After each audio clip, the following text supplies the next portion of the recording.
Hi, my name's Brett Staubus, and I was an alcoholic.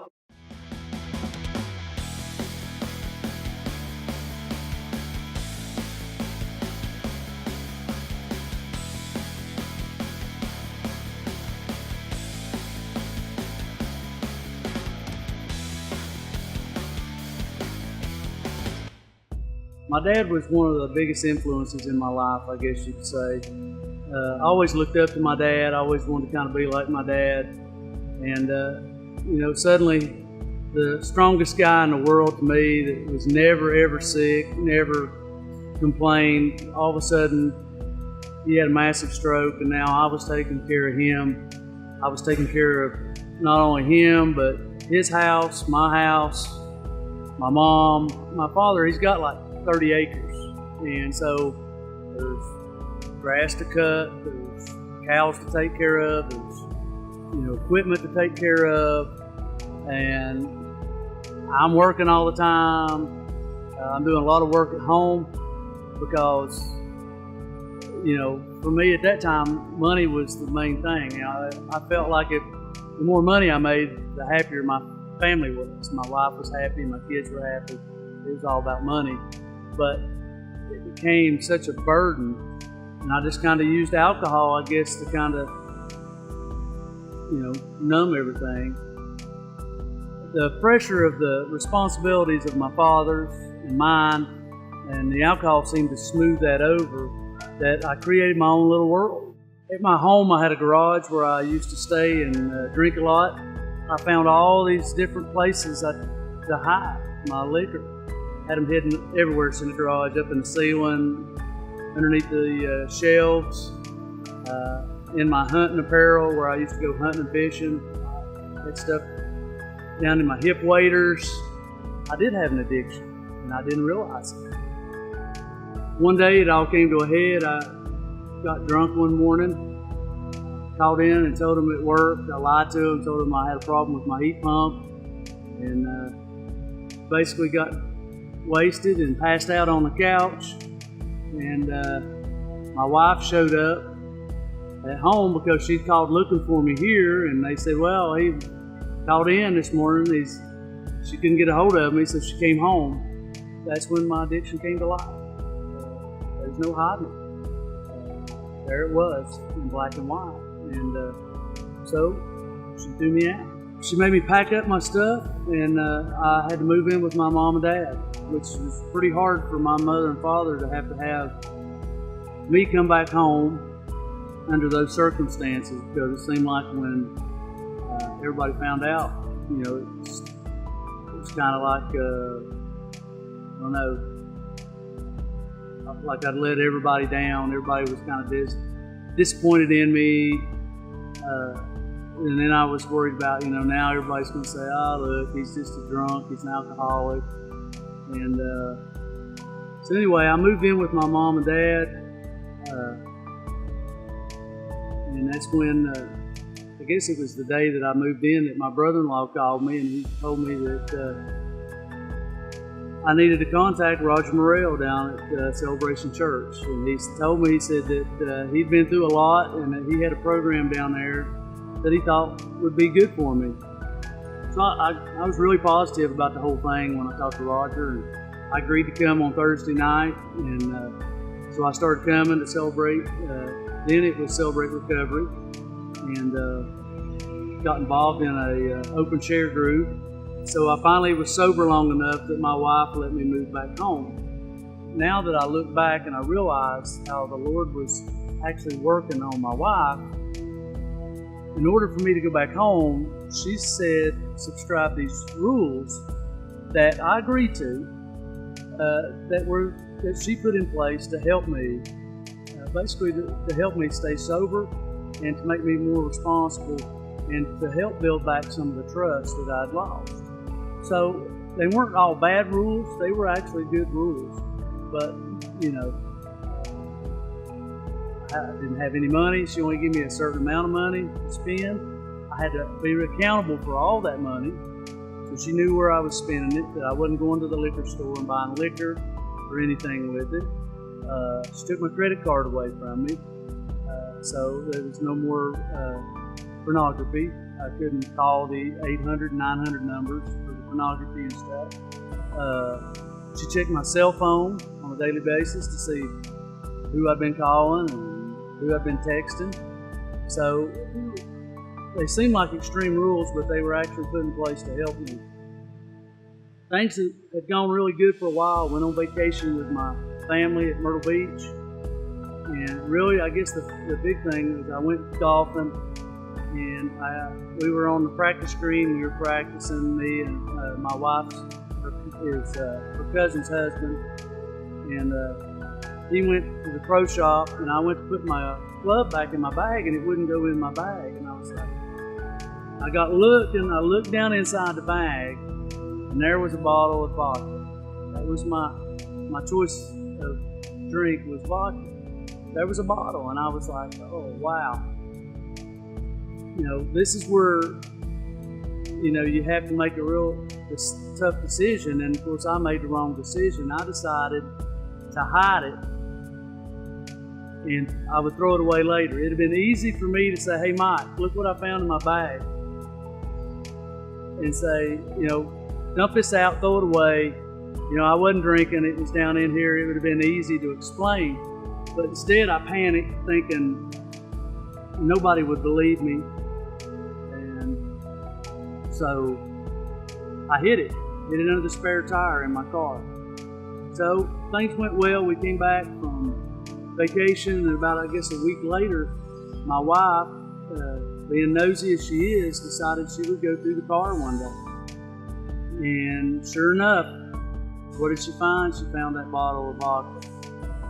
And that's when things really exploded.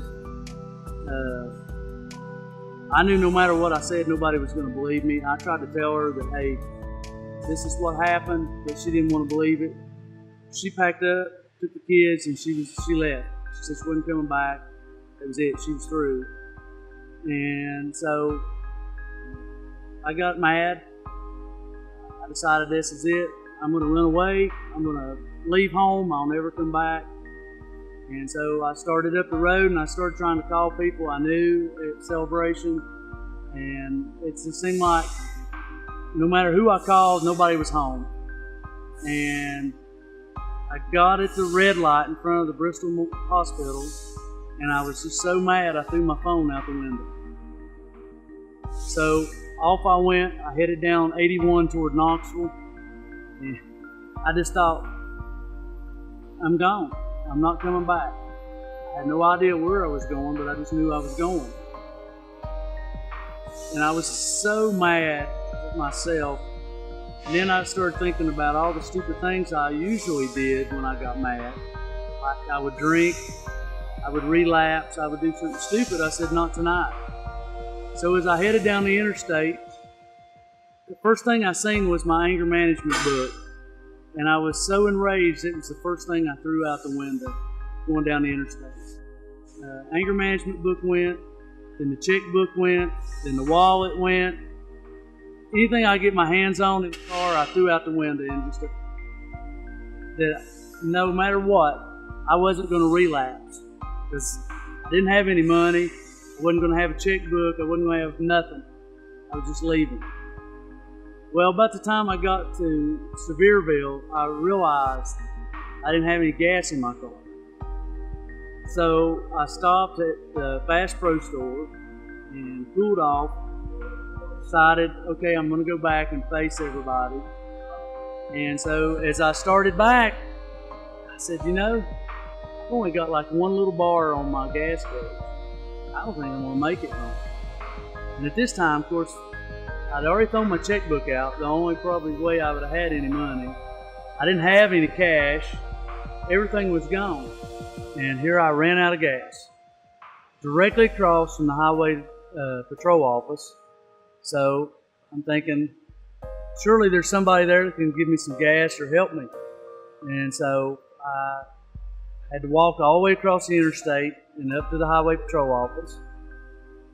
And there wasn't really any help there. There was nobody there. It was closed. There was no one there.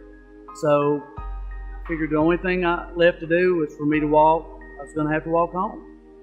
And so suddenly I looked up and I seen a patrol car coming up, and I thought, hey, I'm saved. Well, it really didn't work out that well because they were doing what they call a prisoner exchange. So the police officers couldn't really help me. They only offered a cell phone, which I could call somebody. But seeing how I didn't have my cell phone with me, I didn't have any numbers. And I didn't know who to call or how to call them. So, there was only one way to get home, and that was to walk. I had to walk. So here I am, me, I'm in my pair of Crocs and shorts and a t-shirt, and I begin to walk home. So as I'm walking down the interstate, I don't know if anybody's ever realized how many thousands of cars are on the interstate highway at night. But for some reason, they weren't. There weren't any cars on the highway. So here I was walking. The only way I knew that I was going to be able to get home. So it was just me, the highway, and the Lord. And it was I guess it was what I call my real turning point, because it gave me about 4.5 hours for me to talk to God, to the Lord. And what I realized was it wasn't all about me. It was about my wife, who had stuck with me thick and thin, my parents, my brother, my children, all these people who really loved me and wanted me to get better. These were the people that I needed to start praying for. And so I made a commitment right there that night to the Lord that I was going to quit worrying about me. And I prayed to Him. I said, whatever happens to me, happens to me.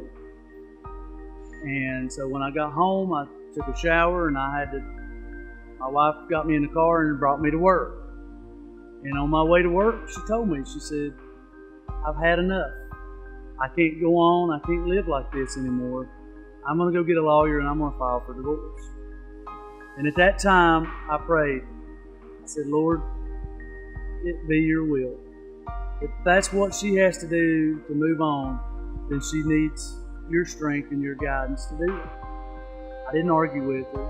I didn't do my normal thing where I begged for forgiveness and I love you and you need to give me another chance. I knew that I'd already used up all my chances.